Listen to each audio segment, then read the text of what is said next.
agree with you, but I mean, I understand some of your approach. I mean, sometimes we take a hard bite. It helps us as politicians. Nowadays, when I listen to you, I even panic. Why? Maybe, hey, Why do you panic? the way you, Papa, you know Papa. Figuratively, he bites as hard as he can. Okay. And of course, when he puts his fangs into you, you certainly feel it. I think it prickles. Watch Johnny's bite. Johnny's Bite.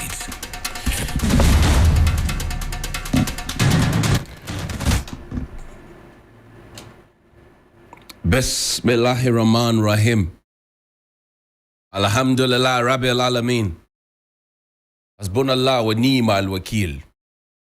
The Lord is my light and my salvation. Whom shall I fear? And yea, though I walk through the valley of the shadow of death, I will fear no evil, for you art with me.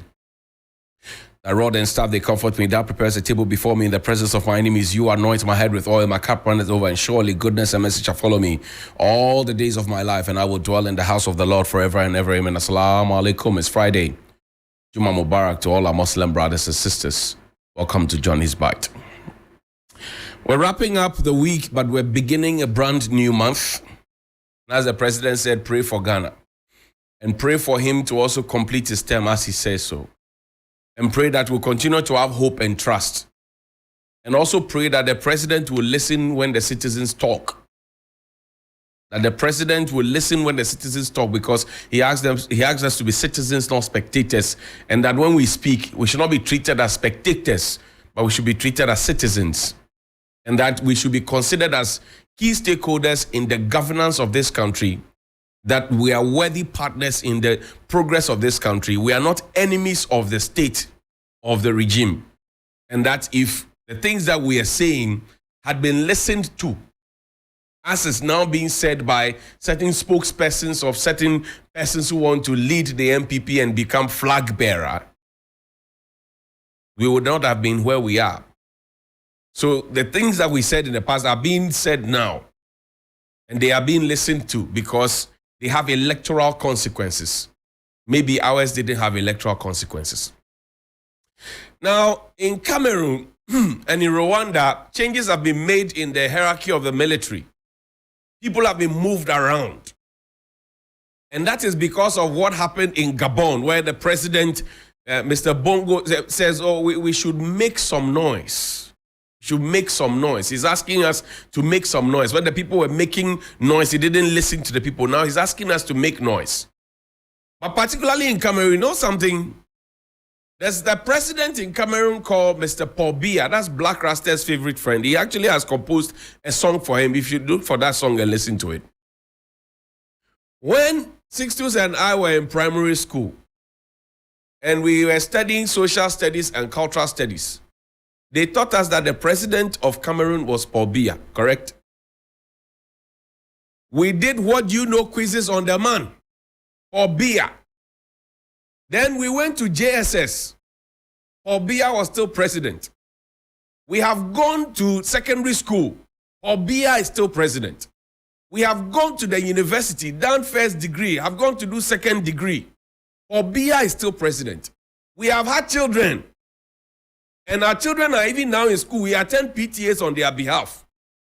We have worked for more than a decade. Paul Biya is still president. So what exactly does Paul Biya want? And that's a question that the African youth are asking African presidents. What do African presidents really want? And why do they get in and refuse to go out? That's the question. Take me to Gabon. Show me the stash of cash that was found in the home, I'm told, of the chief of staff of the president of Gabon. That's enough noise. Enough noise. Just show me the video. Enough noise. Right? Various, what do you call it, denominations and currencies. Enough noise. Enough noise. And you see, corruption is fighting back. Because in those places where these stash of cash were found, the man who supervised this stashing of cash is asking for people to make noise. Meanwhile, he's not well. And in any serious country, he would have taken a backbench. But no, he's seen look at the cash in the bag. Maybe some of the bags look familiar. Look at it. Just look at it. The politicians will ask us to keep our monies in the bank, and they keep monies at home because these monies, for whatever reason, I don't know how much the chief of staff of Gabon earns. But for 1 month to have had this at home, and if it had not been because of the coup, nobody would have known. Or maybe people knew, but nobody could have gone in there to go and collect these monies. And yet you have people in Gabon who are hungry. You have people in Cameroon who are hungry. So what kind of democracy are we practicing? Obia was there when we had OAU. He is still president when we have AU. I'm sure that even if we take the A and leave just the U, he still wants to be president. Obia. Now, yesterday, the court in Accra ruled that the office of the special prosecutor should, as a matter of urgency, and that's within 7 days, return everything else. Please put Madam Ziladapa's photo there. The court has given a ruling in a favor that, look, OSP, give the woman back her money. How much are we talking about? $590,000 US. Over 2.7 million in excess of that Ghana cedis. And some other effects and other things, other properties. The court says within 7 days, give the woman back her things because OSP, you were acting on public sentiments, you had not done a good job and all of that. So, former sanitation minister, the court says your money should be given to you, but the OSP says no. The court erred. We disagree with the court, and I'll read the release to you in a bit. That they disagree with the court on the orders to return the monies and freeze the accounts and the assets and everything else. So what did the OSP say? Here's the OSP statement. It says the Office of the Special Prosecutor commenced investigation in the 3rd week of July 2023 in respect of suspected corruption and corruption-related offenses regarding large amounts of money and other valuable items involving Ms. Cecilia Abena-Dapaah, a former Minister of Sanitation and Water Resources. On 31st August 2023, the High Court Accra refused to grant the application of the seizure freezing orders on the grounds that the confirmation of seizure application was filed out of time, that the OSP did not provide any basis for the seizure and freezing since it did not disclose the details of the transactions in the accounts, and further that the freezing order was based on public sentiment and without proper investigations. While the OSP respects the court's decision, it disagrees with the decision of the court. First, the OSP believes that the court's computation of the time limitation is, with respect, erroneous.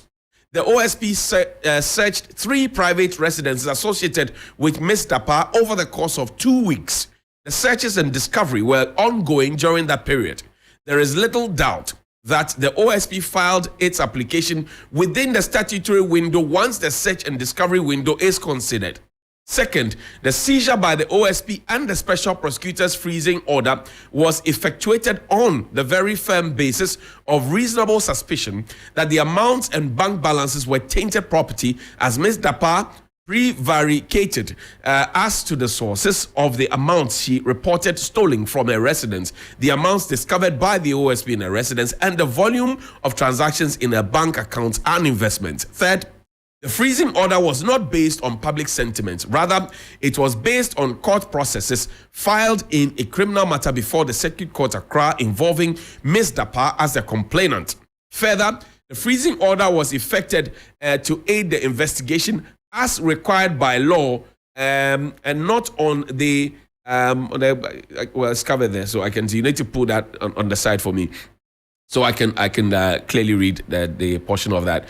Well, not on the basis of the investigation as indicated by the court. Therefore, it cannot be said that the OSP did not carry out proper investigation to warrant the freezing order. The investigation has only commenced and it is ongoing. The OSP assures the public that it will take all necessary legal steps to ensure that the seized amounts and the balances in Ms. Dapaah's bank accounts and investments are neither concealed, lost, or otherwise dissipated. Signed, Kissie Jabin, Special Prosecutor, 31st of August 2023. This was the OSP's response to what decision the court had made in favor of Madam Cecilia Abena-Dapaah that her $590,000, which was found in her home, a 2.7 million Ghana cedis, which was also found in her home, 3 of the homes that were searched, should be given to the woman.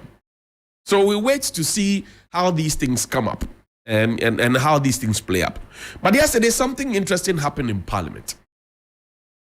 There was a commissioner of police, COP George Alex Mensah, who appeared before the committee on a matter of a leaked tape that was plotting for the ousting of Inspector General of Police, Dr. George Ekufu Dampare, IGP.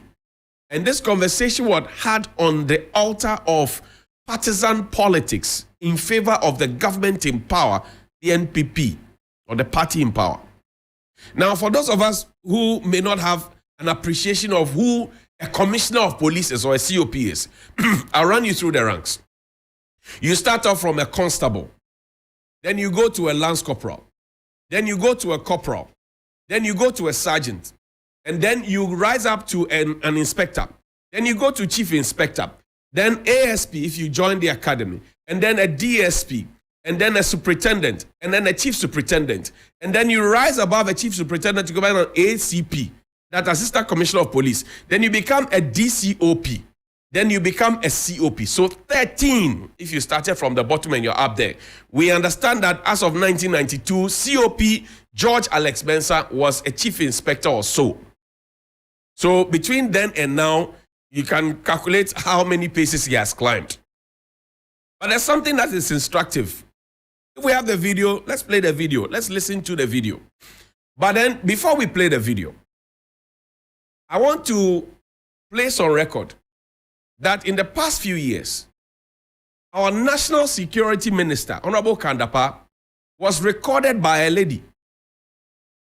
He was wearing pajamas and was recorded. You remember that? He was modeling in the Mark and Spencer pajamas. Our National Security Minister.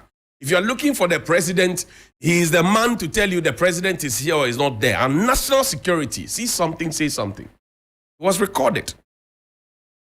Senior police officers, COP superintendents, have also been recorded by another civilian, Bugri Nabu. And the question I ask is that if we are recording our security couples, and then there was a Sewa Broni recording, an expose, which we have pretended that it never happened. The security around the president, if you are a commoner, you want to even shake the hands of the president, sometimes how they push you away. So the recordings have happened because people trusted people and those trusts were betrayed. That's number one. Number two, it speaks volumes of our security. Number three, it beats my imagination how senior police officers could walk to Mr. Bugri Nabu to go and speak to him on a sensitive matter as this. To even talk about a report that was meant for the president. What is Bugri Nabu's locus in our security architecture and structure? And so if COP George Alex Mensah has succeeded with that CV that was presented to Bugri Nabu to go and lobby for him to become an IGP, if he had succeeded in that, where would his allegiance be? Would it have been towards Bugri Nabu or would it have been to the citizens of the country? I've said it before. There are things that we must not politicize in this country. Unfortunately, we have. Education, health, agric, economy, security. And from the goings at the committee, we have heard how we have compromised our security on party lines. It's regrettable. Those were the things that ACP Dr. Agojo was talking about. ACP Dr. Agojo, he was talking about them. Talking about the hierarchy of the police council, talking about the party people in there, talking about the influence of the party, and talking about how the authorities' hands were tied. In the meantime, ACP, a COP Mensah is supposed to be a member of the Police Management Board, POMAB.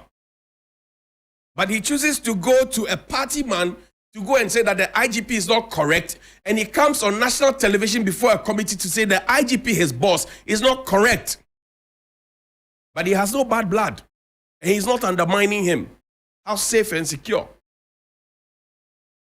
So when we told the IGP to be careful, this is evident. So you have a situation, let's say on election day, or your house has been burgled, or you have been attacked, and the man you are calling to come and rescue you is a politician in a police or military or fire service or immigration or prisons uniform. And he perceives you to be on the other side. Can you trust him? The recruitment processes, the screening processes that are done. We are padding the security institutions and we think that, oh, we are doing it for our benefit. One day they will turn. Because the recording is a purely political matter. They went to have the meeting as a purely political party fanatics meeting. He said he is sympathetic to the NPP. His whole family has been of the UP tradition. There's nothing wrong with joining a political party. But at what point do you draw the line? And that you are seeking to become IGP because of party affiliation and that you would want to help the party to win an election. And then the interior minister, who is boss of the IGP, comes to, even before this investigation, he is in parliament. He is a lawyer. He knows, making prejudicial statement. He comes to say the audio has no basis. Well, the man who recorded the audio, Mr. Bukri Nabu, says there is basis because I also wanted the president not to doubt me. So where does Mr. Ambrose Derry, our interior minister, stand? Was he thinking of party first? Was he thinking of his job as interior minister? Was he thinking about you and I, the ordinary Ghanaians who are supposed to trust and believe in him after taking that oath and taking our salary and possibly taking our ex gratia after it's done? He dismissed the report. There's nothing of merit in there. He dismissed it. Now we are hearing the revelations. The man is saying, it is my voice in there. Even though he says parts of it have been doctored, he says, it is my voice. He said, I said A, I said B, I said C, I said D. So now, the question that we ask is this: are we safe? The next policeman you meet on the street, are you sure of his party affiliation? The next soldier you meet on the street, are you sure of their party affiliation? And does that make you feel safe? Are you sure? Are you sure at all? How does that affect? That's the question. That's the question that was running through my mind. Are you sure? Are you sure? To the point where he even says that COP Yohonu is an NDC person. Then yesterday when the question was put to him, he said, I refused to answer the question. People were worried about his demeanor. And some say, oh, he was confident. Some say he was arrogant. Some say he was this, he was that. Well, those are people's opinions. I don't know COP personally. And he's supposed to be on his way towards retirement. But at the height of his career, this is not how a man is supposed to go home. He allowed party to lead. Do we feel safe? I don't know. Good morning. I mean, I understand. We are